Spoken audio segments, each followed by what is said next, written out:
19e UX Forum Exosquelette. Qui dit 19 dit qu'il y en a eu 18 avant.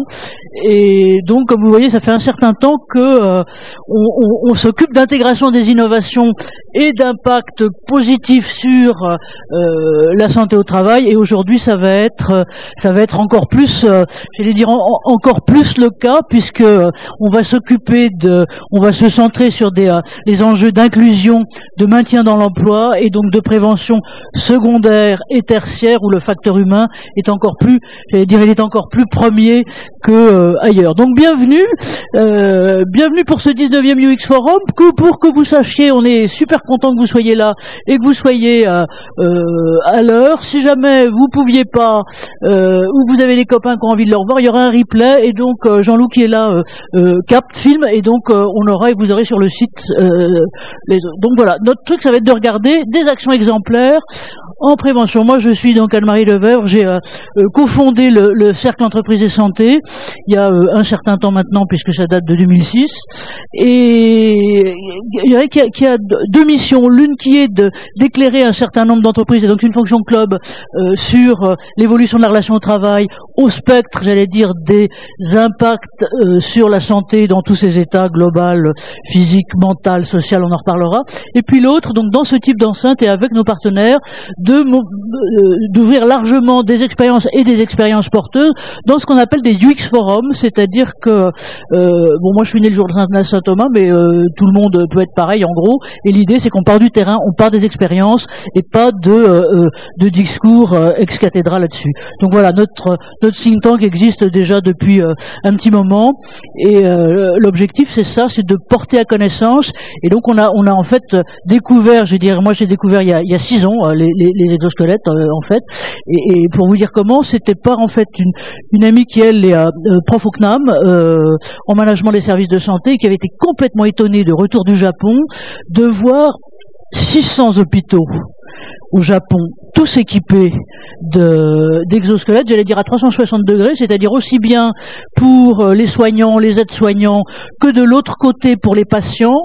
Et donc, alors bien sûr, il y a des différences de configuration, mais l'idée, encore une fois, étant que la mobilité, la mobilisation physique est absolument essentielle. Surtout, je veux dire, c'est un pays qu'on doit regarder précisément, parce que je dirais qu'il a, hélas pour lui ou pas, mais 10 ans ou 15 ans d'avance sur nous, sur le vieillissement de la population, qui est un de nos vieux enjeux là-dessus. Voilà. Donc, ça c'est nous.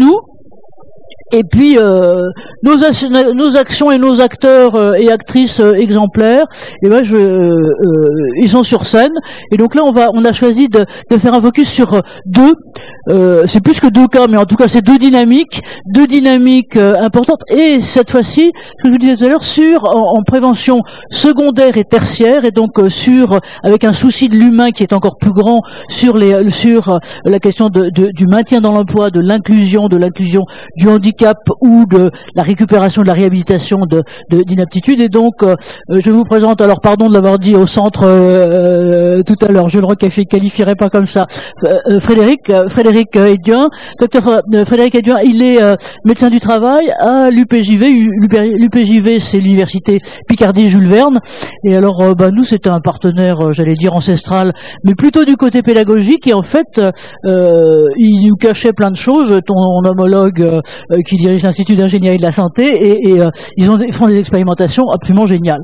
Et puis Coraline, je dirais pas que c'est déjà une fidèle du cercle, mais elle est déjà intervenue plusieurs fois sur ces questions-là, et aussi sur les datas, c'est-à-dire sur la façon j'allais dire d'anticiper ce type d'enjeu. Coraline, elle est ergonome, donc c'est intéressant, c'est aussi d'avoir un peu des regards un peu en prisme de sources de fonctions et de formations différentes, et là dans un tout autre cadre, puisque c'est une industrie agroalimentaire, et qu'il s'agit d'ERTA. Et donc, alors pardon, on doit être un peu chauvin, parce que finalement vous venez tous les deux du Nord, mais ailleurs on fait des trucs très bien aussi, hein. Donc voilà.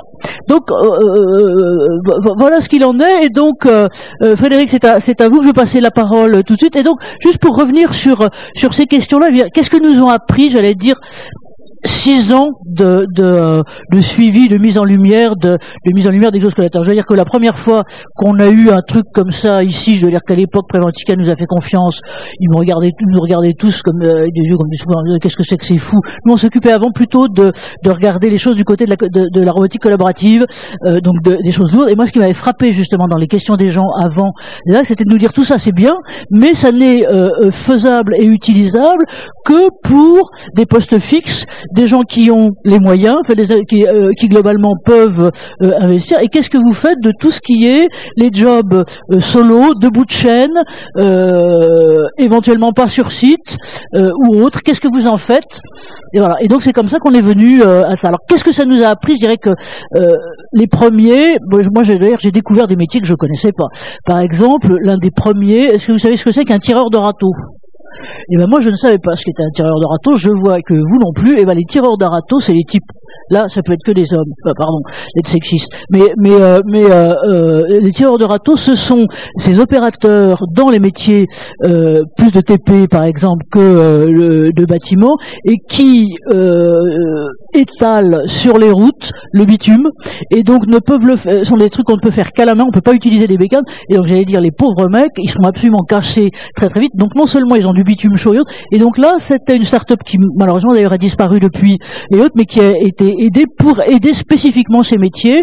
Et tout l'enjeu, j'allais dire, de nos premiers UX Forum et autres exosquelettes, c'était, j'allais dire, la qualité technique, la perfection du matos, qui était souvent beaucoup trop lourd. Si vous voulez, quand vous avez 8 kilos à porter, ils sont arrivés à 2 kilos à la fin, donc ça devenait tout à fait et donc on a vu, si vous voulez, en gros toutes ces évolutions là. Les premiers, pour vous dire les choses, on avait, j'allais dire, que les grandes structures. Alors c'était ils sont très bien d'ailleurs, ils sont peut-être ici dans la salle, mais c'était Airbus, SNCF et autres, donc que des structures qui avaient en gros les moyens d'investir en recherche pour tester et autres. Et puis petit à petit, on a vu, je dois dire qu'un jour, on a fait un point d'honneur à faire intervenir justement que des PME ou des TPE, et c'était, alors je le cite toujours parce qu'en plus il est génial, et c'était une bête de scène, un artisan, et qui était un artisan maréchal ferrant, qui est sans doute l'un des jobs les plus compliqués qui soit.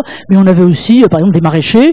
Alors les maraîchers, c'est pas non plus des jobs faciles, parce que d'abord c'est des tout petits trucs, et donc ils sont à la fois en train d'arracher les salades et après de porter les cajots à Rungis très très haut, donc des métiers extrêmement. Et là, effectivement, on arrivait plutôt dans ce qu'était ils essayaient plutôt d'arriver, alors bien sûr un peu en aide et en prévention, mais aussi en total préventif, ce qui n'était pas des masses locales. Alors voilà, et on a eu la chance de découvrir Frédéric il y a un petit moment, mais pardon, et qui fait, alors je vais pas faire du teasing, mais des choses absolument fantastiques. Il est à l'université, donc Picardie-Jules Verne. Alors c'est les rigots, mais une université, il y a combien de salariés, enfin de combien de gens qui travaillent là-dedans? Tu mets, alors voilà, et alors si je peux me permettre, sur le bas du menton, parce que ça permet de faire des photos. 500 personnes. Voilà.